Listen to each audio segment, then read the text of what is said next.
All right, welcome to another episode of Eat 'em Up with a twist. This one's Eat 'em Eats, and I'm with John Gibson here. And Gibby, I got to get your door here, sir. It's cold out here in Buffalo. You're my guy. Okay, there we go, buddy. Okay. Okay, never said I didn't do anything for you, hey, buddy, old pal. Gibby, we're taking you to Anchor Bar. They're famous for their buffalo wings, and how do you feel about that? What do you think about buffalo wings at an original spot in Buffalo, New York? It's exciting. I like buffalo wings. I like buffalo sauce. I'm excited to try an original wing. You don't sound too excited. Let's go. Let's pucker up. Let's go. Like, whoa, are you? My cheeks are thawing out. It's so cool. It's so cool. Okay. Well, we're looking forward to it, and we'll be there pretty shortly here. We're just pulling up here soon, so looking forward to it. All right, we're here. We finally sat down at the Anchor Bar, Gibby and I, and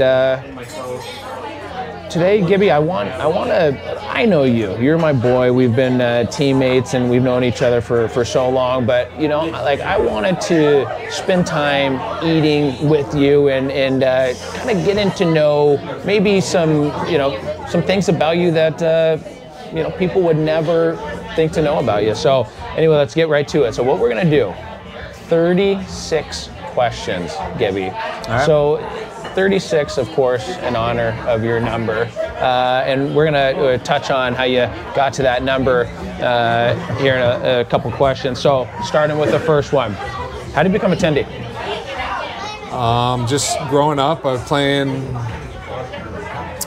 probably called something different back then. Like when you first learned to skate or whatever, your first teams kind of just rotate the goalie. And I think I started goalie, and then I was playing defense, and then I was playing defense next to the goalie, helping the goalie out.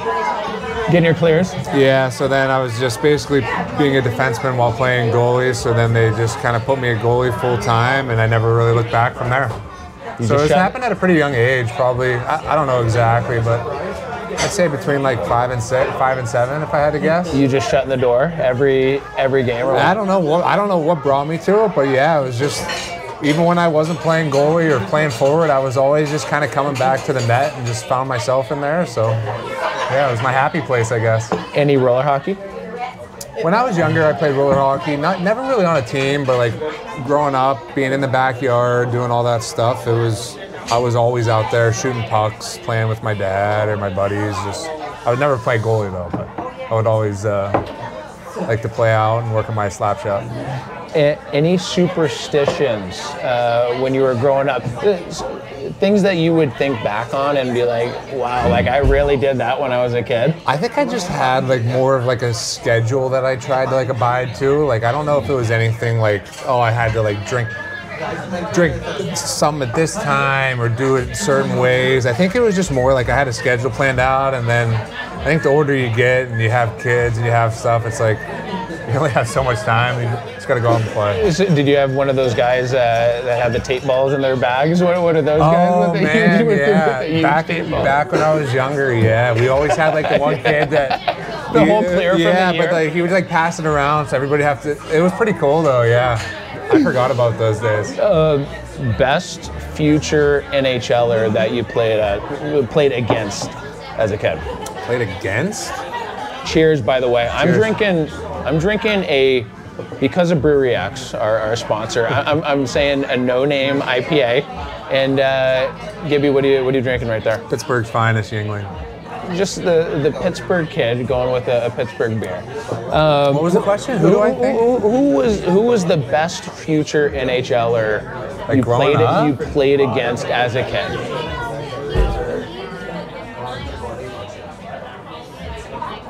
I don't know. I remember when I was younger, there was a few kids on Little Caesars. They had like European names. They couldn't have been the same age as us. So no one that made the show, like you can really think back and... Honestly, well, my issue was I didn't play AAA till like the last year, and then like I played with like JT Miller and Vince Trocheck and like, you know, Sauter and those guys. So like I played with a lot of good players. I thought Sauter was on your team though. Sauter wasn't on your team growing up? No, he's a year older than me. So he was always like 1 year up. I thought you were always. I thought you somewhere played. Me and JT Miller we played together. We played at the Pittsburgh Hornets, then we went to the U.S. program together. What was your favorite goalie growing up? I like Curtis Joseph for his masks when I was really young, and then I mean, growing up being a Penguins fan, I watched Fleury. I mean, that's easy. Favorite tournament you went to growing up? I never went to the Quebec or any of the big ones because I didn't play AAA then. Just being dogged, hey? I'm trying to think off the top. Honestly, I remember, like, not for hockey or anything related, but I remember there was a few tournaments when I was younger that, I mean, you could probably relate. We went to Canada for tournaments. I think one was like a Boxing Day tournament, and I'll never forget, like, there was 1 year, 2 hotels we stayed at had like a basketball hoop and a water slide in the pool, and I thought that was the best. So like, I always said like those were my favorite tournaments because you know how it is. You play hockey, then you go back. It's all about playing mini sticks and hanging out in the pool with your buddies. Name your top 3 legendary goalie masks. You touched on it there a little bit, but your top 3 from a legend, like. Yeah, I mean, I'd say Belfour, like Eddie the Eagle. Eddie Belfour and Curtis Joseph always had cool ones. And then, I don't know who I'll put in 3, but I remember just growing up, like just a few different Penguins. When I was really younger, Patrick Lalime like always had these 2 eyes on the top of his helmet, and I thought that was cool. I remember, I know what you're talking about. Johan Hedberg like got called up or something for like the Pens playoff run, and they called him the Moose because he had a moose on his helmet. I thought that was cool, yeah. What was the best advice that either one of your parents ever gave you? Just keep your head down, and put the work and put the extra time, and just basically hard work. I mean, it's cliche and everything, but I mean, no matter I think whatever you do for work or your profession or for a hobby, you got to work, you got to put the time in. And staying on the topic, was your pops, was he the one that was, I don't know, like on the front lines, or did he stay in the background and just let you do all the talking? And, you know, was he? They were never like too overboard. I mean, it was definitely my dad, he was a basketball player, never played hockey or anything like that, but just always loved watching the Penguins, and he always watched the games on TV when I was younger, and that's how I got into it. From him watching the games, I would pick up a broom and a ball and just hit it around.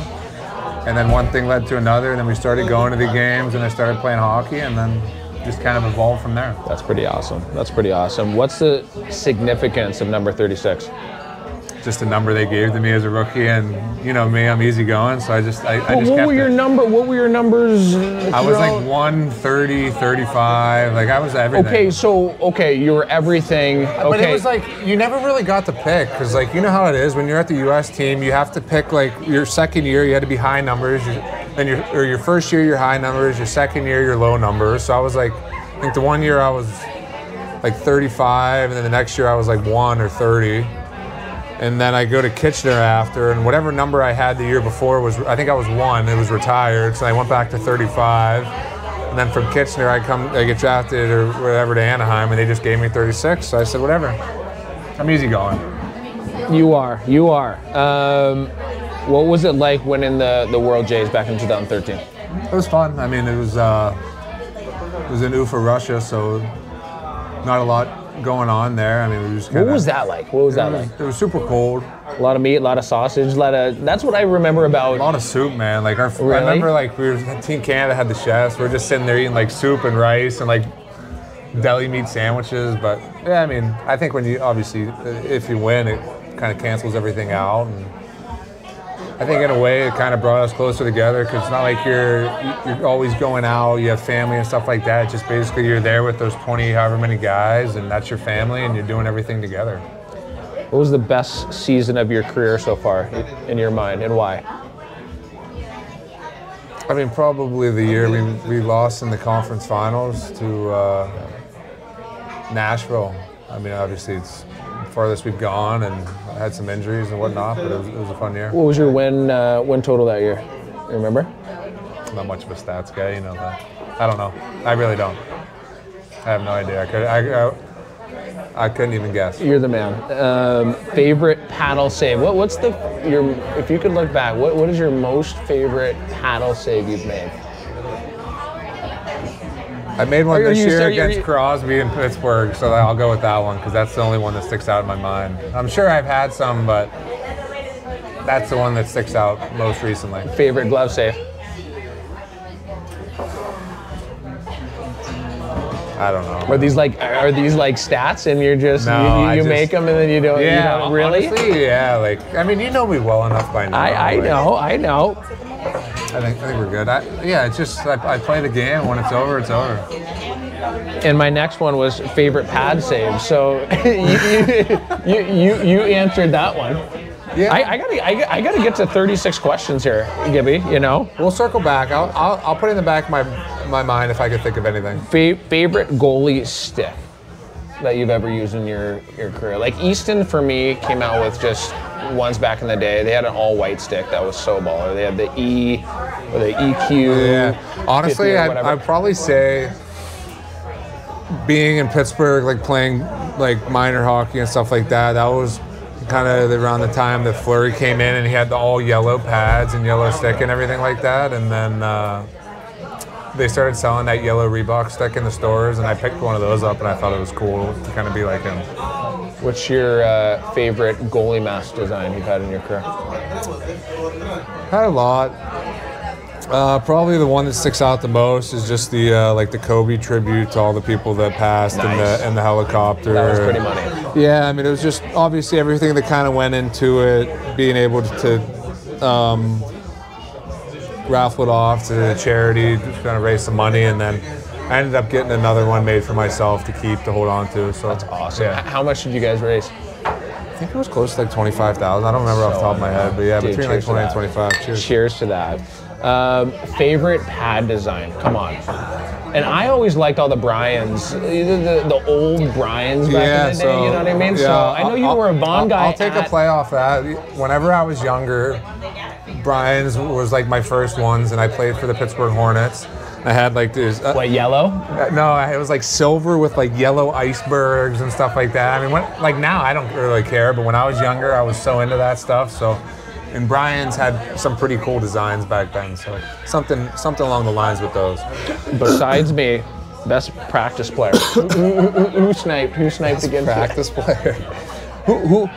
We have a lot. Who like did Getsy actually, was he sniping out there? Like who was sniping in practice player? In practice. Cogliano used to be a hell of a practice player. Really? Remember? Yeah. I feel like he would always go like bar down or just snipe. Yeah. So Cogs? Off the top of my head, I'd say Cogs right now. Cogs, that's great. That's so. Besides me, best player you've ever faced off against? Faced off against? Who's the best show guy that you've gone, just pure scorer, playmaker, you know, from your vision, being a goalie and a really elite goalie, like who have you faced? How do you not say McDavid? I mean, there's so many, but yeah, I'd say McDavid off the top of my head. That's awesome. Favorite road barn to play in? That's tough. I'll give you a top three. I'll say Vegas. Ooh, we're getting a top three from Gibby. What a guy. Nashville. I'll say Pittsburgh, just from the standpoint of, you know, I mean, you got grandparents, you got family that can't really travel. So when we play there, usually I get to see some family that I don't get to see too often. Favorite road city and why?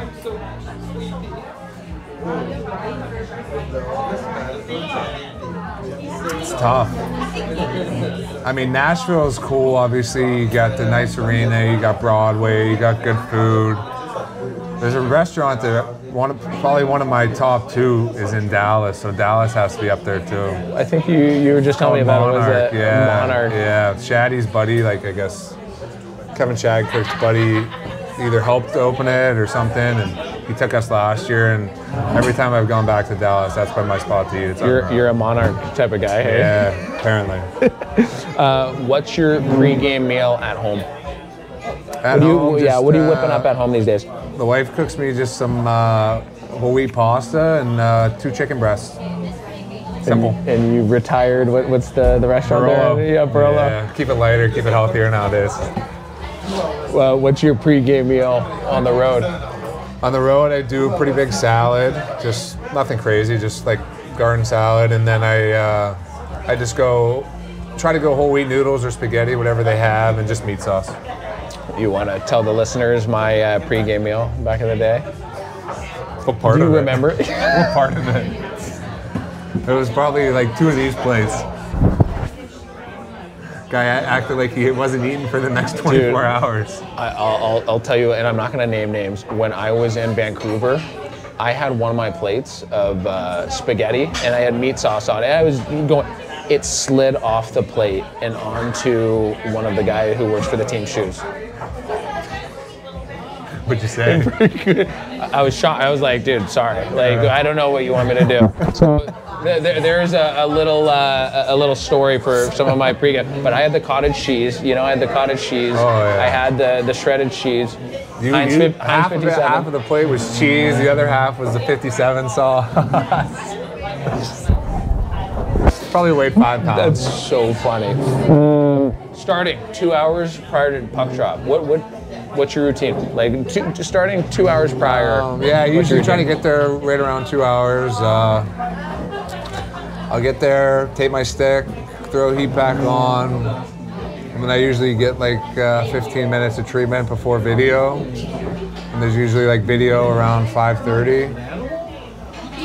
The heat packs are nice, hey? Yeah, I think like 5:45. Like when the game clock starts going, that's when I just kind of start doing my warm up, get ready for the game, and then I usually get dressed for the game around like 30 on the clock. Where do you put around 16? Where do you put heat packs? Like on the shoulders, lower back? I just go low back, yeah, just low back. Lower back, so nice. While I'm taping my stick, it's getting warmed up, and then take that off, get some ART and some manual work, and ready to go. I talked about superstitions a little bit earlier. When you were younger, though, any superstitions now? Out of the ordinary, no? No, just, I mean, I think like everybody has like their routine about like their warm-up routine. You just try to keep it like just consistent. I mean, that's your routine. It's just your way of getting ready for the game, but I don't think there's anything crazy, no. You almost scrapped Phoenix Copley last season. Is getting into a scrap something that you want to do, or just if it happens, it happens? Yeah, I don't really If care. not, I've been at one before, yeah. When? In Norfolk. Norfolk? Yeah. I gotta search this. It was, who was that old righty? Was I down there at the time? I don't know. I have no idea. Okay, I mean, I was only there the 1 year, so you were probably, I mean, that was when you were obviously going back and forth. Okay, well, I'm gonna search it. Okay, that one's checked off.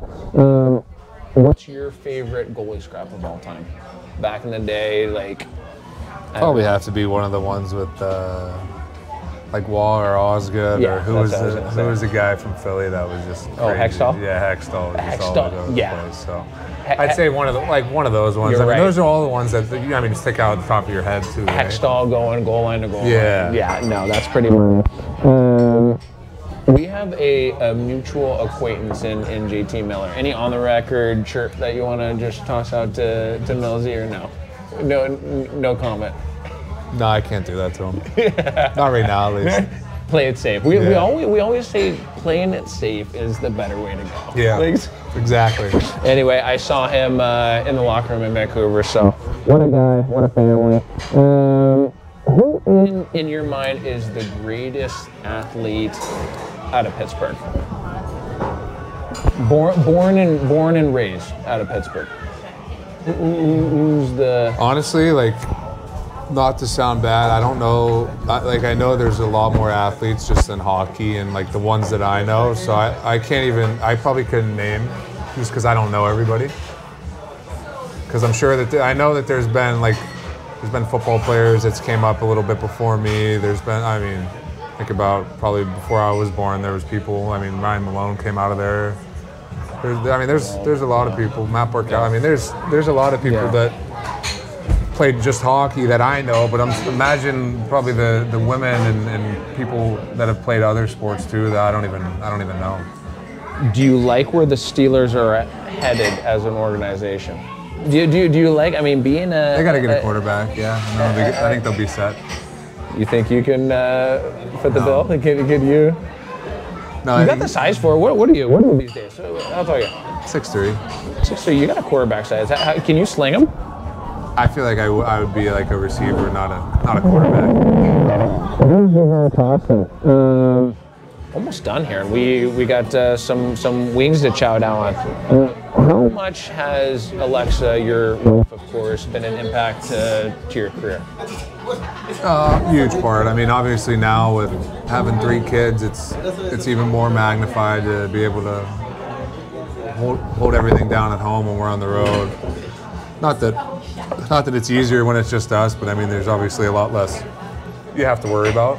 And now you have 3 kids and you're on the road for weeks at a time. It's a lot more stress and anxiety on them. So for her to be able to hold it down all the time, it's huge for her, for me, just for the whole family. You go from 2 girls, now you have 3 kids. You just had a baby boy, so congratulations. Thank you. How is that 2 to me and my wife? We have 2 kids. How is 2 going to 3? Zone defense. I mean, right now, I mean, he's straight lines. Yeah, he's only 8 weeks, so it's like he's not doing a whole lot. I'm sure when the older he gets and when he starts to grow and start moving around, then it'll be more. But right now, it's not too bad. Stick on puck, straight lines, yep. and try to bodies. Try to get your clears. Exactly. Dump and change. Gibby, at 50 years old, you're going to be on the barbecue. You're going to be one of those guys on the barbecue. Are you rocking the New Balances, the Jordans, the J's? Because you were J1s, right? Yeah, I'm always Jordan. Nah, I don't wear them as much as I do. Was it the ones, right? Yeah, I'd wear Jordans. Or Alexander McQueen's. What is it? The ones. You're going to continue at 50 years old on the barbecue, flipping burgers. Crocs. For your kids. Crocs. I'm a big Crocs guy. And you have the little pens? No, just the old school basic Crocs. The Steeler pens in your... Okay. Besides Vezina, Stanley Cup Hall of Fame, like what's something you haven't done just as a goalie that you want to accomplish? Is there a win mark? And I asked it earlier. You couldn't even name that season. Yeah, I mean, I don't think I've ever hit like 35 or so like that. So I mean, I obviously just get as many wins as you can, and I mean, right now it's just getting back to the playoffs. Pretty simple. Sudarshan, Maharaj, Shadzi, as we call him, has been battling, and he's been battling cancer, of course, and a lot of us got to see him there in Toronto. And what has Shadzi meant to you in your career? Yeah, I've been asked this a lot over the last year, and I keep kind of saying the same answer. I can't really sit here and tell you about it. You had to be around. I mean, we've been around each other for 8 years, so I mean, you have that relationship. It's more than just a coach. I mean, he's like a family member to me. I mean, we don't talk like he's my coach. I mean, it's basically like family. You work with someone that long, you have an understanding, you know what's expected from each other, so it's kind of half the time nothing really needs to be said. You just know what you got to do. And obviously the last year it's been hard. I mean, he told the team when he said it, I'll never forget, he called me this summer and he asked me to be his pallbearer if something went wrong, and caught me obviously off guard, but just kind of put everything into perspective. And then you hear he only gets a 20 or 30% chance to live, and the things that he's done now and almost beating it, and now it's just the road to recovery and putting on some pounds and getting some strength. But it was awesome to see him, not only for me, I think for the whole team. I mean, he's been here and had a lot of relationships with other guys and the coaches, so it was nice just to see him and just talk to him and give him a hug. Cheers to Shadzi. Give me some. Cheers to Shadzi. Cheers to you joining us here on Etem Eats. Once again, the new twist on it. So Etem Eats. We got to eat up before all these wings get cold. Let's eat some wings. Yeah, I've held you up enough here. You're foaming at the mouth. You're chomping at the bit to get in here. Okay. All right, Gibby, let's dig in here. These are the original, the original medium? We got medium, right? Original medium and something barbecue. Original medium and original barbecue. They're both wet, so it was a debate whether we go dry rub or wet. We went wet. So, how does it taste, Gibby? Really good. We're gonna get the ranch. If you're not. Really good. I don't know who. You're not my friend if you don't dip it in ranch. You're buffalo wings. So, how is it? What did you grab? You grabbed the barbecue? No, I went buffalo first. Okay, I'm gonna go barbecue first. Jeez, hey, do we need to put a bib on you or? Let's go. Look at that, clean. That was good. Have you not been eating? She's right off the bone. How bomb I can teach you a thing or two. How bomb is this? How's the barbecue? It's unbelievable. It's unbelievable.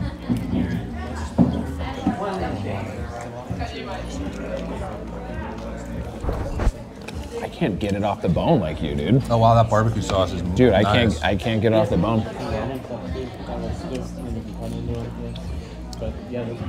Okay. So Gibby. How to not eat a wing like Emerson Etem. No. This guy can take the meat off the bone with the best of them. It's like, there's no meat on that bone. And that's in like 2 seconds. Anyway, we might have to discuss eating competition. One of those, the Buffalo style eating competitions. Gibby. Joey Chestnut Jr. Overall thoughts, you've had one wet buffalo, really you've had one barbecue. I'm only on the barbecue. It's pretty fire. I give it 10 out of 10. Really good. Seriously give it 10 out of 10. Yeah. Like, it's unbelievable. The sauce, the chicken, everything. Anchor Bar, we appreciate you. Beer's great. Wings are great. Good. Gibby, I appreciate you. Recommend it to everyone. 10 out of 10. Thanks for doing this. And yeah, thanks for tuning in to another episode of Eat 'em Up with the twist, Eat 'em Eats. So thanks for joining us, and see you next time.